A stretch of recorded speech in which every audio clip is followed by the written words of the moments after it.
નમસ્કાર હર્ષુભાઈ. નમસ્કાર. ગીતાબેન, આપનું અમારી ગુજરાત પ્રાકૃતિક કૃષિ વિકાસ બોર્ડ મોરબી ચેનલમાં હાર્દિક સ્વાગત છે.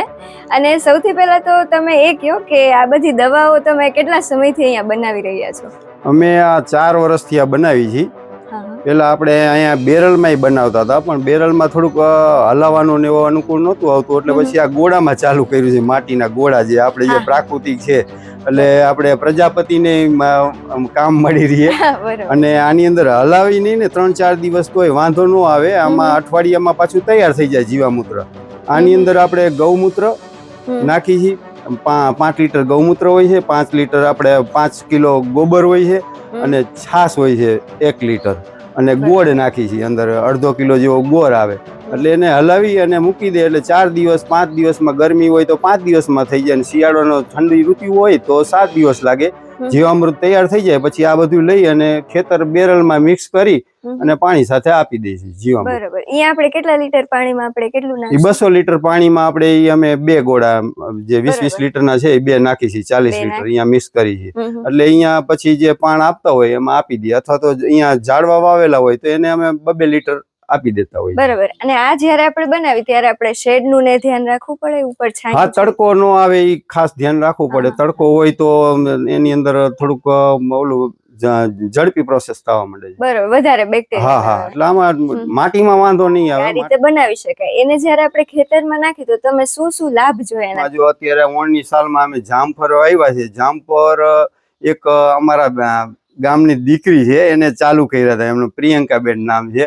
રોજના લગભગ 10 કિલો 12 કિલો 15-20 કિલો જામફળ વેચી નાખતા હતા. એને આજુબાજુમાં જામફળ એને ચખાડ્યા છે તો બધા આખી સોસાયટીના કે આ જામફળ મગાવા જ છે, ખાવા જ છે, એમ મગાવે છે. ટૂંકમાં મીઠાશ જ એટલી આવે ફળની. બરોબર. ફળની મીઠાશ જ એટલી આવે. આની અંદર બધી પોષક તત્વો આની અંદર હોય એવા જ ફળમાં આવે, એટલે એ લાભ મળે. આપણે ડીએપી કે યુરિયા કે બીજી પોષક તત્વો નાખી એનાથી નાના અંદર વધારે થાય. કોઈ જ કેમિકલ યુક્ત દવા નહીં, પણ એના બદલે આપણે જીવામૃત નાખીએ છીએ. હવે એનાથી આપણી જમીનમાં શું ફેર જોયો તમે? જમીન ખોલી થાય છે અને અળસિયાનો ઘણો બધો દેખાય છે. અળસિયા આપણે અહીંથી થોડીક આમ જમીનમાં હાથી રાખતા હોય તો ઘણા બધા અળસિયા બહાર નીકળતા હોય છે. એટલે અળસિયા જ આપણી જમીનના ઉપર જાય, નીચે આવે એટલે જમીનને ખોલી કરે. એટલે મૂળને તો મેન તો શું છે કે ઓક્સિજન ને નાઇટ્રોજન ને બધું લેવું હોય, કાર્બન ડાયોક્સાઇડ ની તો હવામાંથી જ લેવાનું છે. એટલે જમીન ખોલી હોય તો વધારે ફળદ્રુપ જમીન થાય આપડી. એમ સરસ. હવે અહીંયા આપણે બીજી કઈ દવાઓ તમે બનાવો છો? અંદર આપણે એન્ઝાઇમ છે. એટલે આપણે ઘરનો જે કિચન વેસ્ટ મને આપે બધો, કે કેરી ખાધી હોય તો કેરીના છાલ છે, મોસંબી પીધી તો મોસંબીની છાલ છે, ગીસોડાની શાકભાજી, એ બધી આની અંદર નાખી. અમે પેલા હું બનાવીને કમ્પ્લીટ જ રાખું. 12 થી 15 લીટર પાણી હોય ને 1 થી 1.5 કિલો ગોળ એ નાખી હલાવીને રાખી. પછી અંદર જેટલું વેસ્ટ નીકળે, આજ નીકળું કાલ નીકળું, એ બધું ભેગું કરીને ડોલ ભરાઈ જાય એટલે એને ઢાંકણું મારી અને ઉપર તારીખ લખી નાખવાની. 90 દિવસે એન્ઝાઇમ તૈયાર. 90 દિવસે ખોલવાનું, વચ્ચે હલાવવાની કઈ જરૂર જ નહીં કાંઈ. બરાબર. હા, પછી સુગંધ આવે. પછી સુગંધ આવે, વાસ થઈ જાય. સરસ. તો આમાં મતલબ બીજું કઈ નહીં, 15 લીટર પાણી, ગોળ 1 કિલો કે 1.5 કિલો, અને આપણો રોજનો વેસ્ટ છે. હા, વેસ્ટ.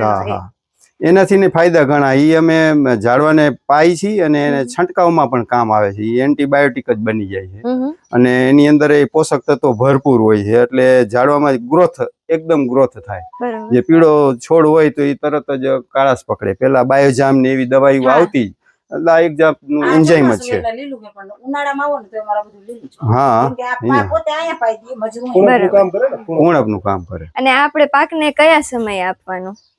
પાકને અમે તો અહીંયા કણે મહિને આપી જ છીએ, ચાલુ જ રાખી છીએ. પંપમાં 100 ml નું પ્રમાણ રાખી છીએ, અને ઝાડવામાં આપી ત્યારે એ જીવામૃત ને એની સાથે આપી દેતા હોય. કે ડ્રમ હોય તો ડ્રમ ની અંદર 5 લીટર નાખી દઈએ, એટલે 5 લીટર એટલે બધું મિક્સ થઈ જાય. જીવામૃત, પછી આ એન્ઝાઇમ અને ગૌકૃપા અમૃતમ બેક્ટેરિયા છે ઓલા, એટલે એ જમીનને ખોલી રાખે ને અળસિયા પેદા થાય, એ છાસ માંથી બને. આ ગૌકૃપા અમૃતમ બેક્ટેરિયા છે. આ આપણે બંસી ગૌશાળા અમદાવાદ કહીએ છીએ ને, એ ગોપાલભાઈ એક એવા બેક્ટેરિયા બનાવ્યા છે. એની અંદર ઘણા બધા પોષક તત્વો હોય છે, અને એ જ આપણું ખાતર હોય એમાંથી વિઘટન કરી અને આપણે ઝાડને કે આપણા કોઈ પાકને મળી રહીએ એ રીતનું આ છે. પાણીથી આપણે ભરી દીધું એની અંદર છાશ નાખવાની આપણે 2 લીટર 2.5 લીટર જેવી અને 1.5 કિલો જેવો ગોળ નાખવાનો અને 8 દિવસમાં તૈયાર થઈ જાય. અને વરી આની અંદરથી અમે બહાર કાઢી લીધું તો આપણે અહીં સુધી રહી જાય એટલે વરી પાણી નાખી દેવાનું, ગોળ છાશ નાખી દેવાનું અને સતત એમને ચાલ્યા જ કરે. હા એટલે આ બેરલ મારા અહીંયા કણે છે લગભગ 3 વર્ષ થઈ ગયા. એટલે આમાંથી લઈને હું જાતે આ ઝાડવાને પાઉં છું. અને ખેતર પાછા બધા નોખા બેરલ છે એટલે ઈ લોકો માસ્ટર ગમે ત્યારે વળી ખાલી થઈ ગયું હોય તો વળી અહીંથી આપવું. એટલે અમારી નજર સામે જ કેટલાય બને. બરોબર. અહીંથી ઘણા ખેડૂત લઈ ગયા છે. મોરબીની અંદર ઘણા બધા ખેડૂતો આનો ઉપયોગ કર્યો છે. આનાથી શું ફાયદો થાય? આનાથી ને જમીન ખોલી રહીએ, અળસિયા થાય અને જે સીધું ઈ લઈ નથી શકતા આપણે જે એને તત્વો જોઈએ છે એ આનાથી તત્વો છૂટા થાય. બધા બેક્ટેરિયા છે અંદરથી છાણ હોય એની માથે આપણે આ રેડી દઈએ તો એ થોડાક દિવસ પછી તમે જોવો તો એ બધું છૂટું થઈ ગયું હોય. બરાબર. મતલબ પાકને લભ્ય સ્વરૂપમાં આપણે પોષક તત્વો આપવા માટે. સરસ. અને આને કેટલા દિવસે હલાવવું પડે કે એવું કઈ ખરું? હા હલાવવું પડે અને 24 કલાકે એકવાર હલાવવું પડે. દિવસમાં એક વખત. બરાબર. આ તાંબાના પાત્રમાં છાશ છે. છાશ ની અંદર આપણે પાંદડા નાખ્યા છે 10 પણી અર્ક ઓલા બને એ રીતના આપણે આમાં છાશમાં આપણે લીમડાના પાંદડા છે, આંકડાના છે, પછી ધતુરાના છે અને લસણ અને મરચી લીલી બહુ તીખી આવે ને એ મરચી નાખેલી છે. એટલે આનો ઉપયોગ અમે બહુ જૂજ કરી છે. પેલા મારે શરૂઆતના ગાળામાં કરવો પડતો તો શું જમીનની અંદર પોષક તત્વો નહોતા એટલે રોગ જીવાત બહુ આવતો. એટલે હવે આવતા નથી એટલે આનો બહુ ઉપયોગ બહુ થતો નથી. ઈયળ આવે ને ત્યારે અમે આનો છંટકાવ કરીએ. ઈયળની સ્પેશિયલ દવા? હા ઈયળની સ્પેશિયલ દવા છે. અને એને તાંબામાં જ રાખવું જરૂરી છે? હા ઈયળની છે અને આ સુકારામાંય કામ કરે છે. આ કેટલા દિવસમાં તૈયાર થઈ જાય? આ 15 થી 21 દિવસની વચ્ચે તૈયાર થઈ જાય. બરોબર. જેમ જૂનું હોય એમ ઈ સ્ટ્રોંગ વધારે થાય એમ પ્રમાણ અમે ઘટાડતા જાય. આનું પ્રમાણ જે રહ્યું ને બહુ આપણે ધ્યાન રાખીને કરવું પડે નકર આપડા ઓલા જે વાવ્યા હોય પાક એને નુકસાન થાય. આમાં શરૂઆતમાં રિઝલ્ટ નહોતું મળતું પણ હવે રિઝલ્ટ એનું પૂરતું હવે આની બહુ જરૂર જ નથી પડતી.